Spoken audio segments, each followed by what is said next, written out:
বাজ বলের সমালোচনা উড়িয়ে দিলেন বাজ। নিজেই সমালোচকদের পাল্টা দিলেন ইংল্যান্ডের কোচ ব্র্যান্ডন ম্যাকালাম। ভারতের বিরুদ্ধে টেস্ট সিরিজে বিপদে ইংল্যান্ড। তৃতীয় টেস্টে বড় ব্যবধানে হেরেছে তারা। সিরিজেও পিছিয়ে 1-2 ব্যবধানে। তবু বাজবল খেলা থেকে সরে আসতে চান না ইংল্যান্ডের কোচ ব্রেন্ডন ম্যাকালাম। তার ডাকনাম বাজ এবং সেখান থেকেই বাজবলের উৎপত্তি। সেই ম্যাকালাম জানিয়েছেন, বাইরের আওয়াজে কান না দিয়ে তারা নিজের দৃষ্টিভঙ্গি বদলাতে চান না। ইংল্যান্ডের বিবিসি স্পোর্টসকে দেওয়া সাক্ষাৎকারে ম্যাকালাম জানিয়েছেন, বাজবল খেলার জন্য কোনো আক্ষেপ নেই তাদের। বলেছেন, আমরা এই অধ্যায় ভুলে গিয়ে ভারতকে আবার চাপে ফেলার চেষ্টা করব।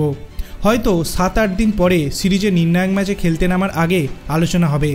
অর্থাৎ ম্যাকালামের বিশ্বাস তারা রাঁচিতে জিতে সিরিজে সমতা ফেরাবেন। বাজবল নিয়ে এখানেই থামেননি ম্যাকালাম। বলেছেন, মানুষ নিজের মতামত দিতেই পারে, সেটা খুব ভালো ব্যাপার। খারাপ বা কুৎসিত যাই হোক, সেটা শুনবো কিনা তা আমাদের ওপর নির্ভর করছে। সাজঘরের মানসিকতা খুবই ভালো, সবাই আত্মবিশ্বাসী, নিজের প্রতিভার প্রমাণ দিতে চায়। এর মাঝে যদি বাইরের আওয়াজে কান দিই তাহলে সেটা আমাদের সমস্যা। তার মতে ইংল্যান্ড এখন আগের থেকে অনেক ভালো দল।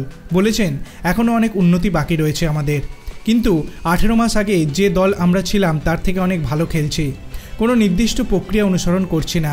অনেক সময় এমন যাবে যখন সব ঠিকঠাক হবে না, কিন্তু ব্যর্থতার সঙ্গেও মানিয়ে নিতে হবে আমাদের।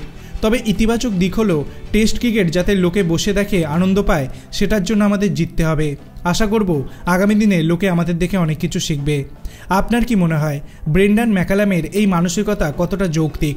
আপনার অভিমত আপনি কমেন্ট সেকশনে জানাতে পারেন। ভিডিওটি ভালো লাগলে লাইক করবেন, চ্যানেলটিকে সাবস্ক্রাইব করতে ভুলবেন না। ধন্যবাদ।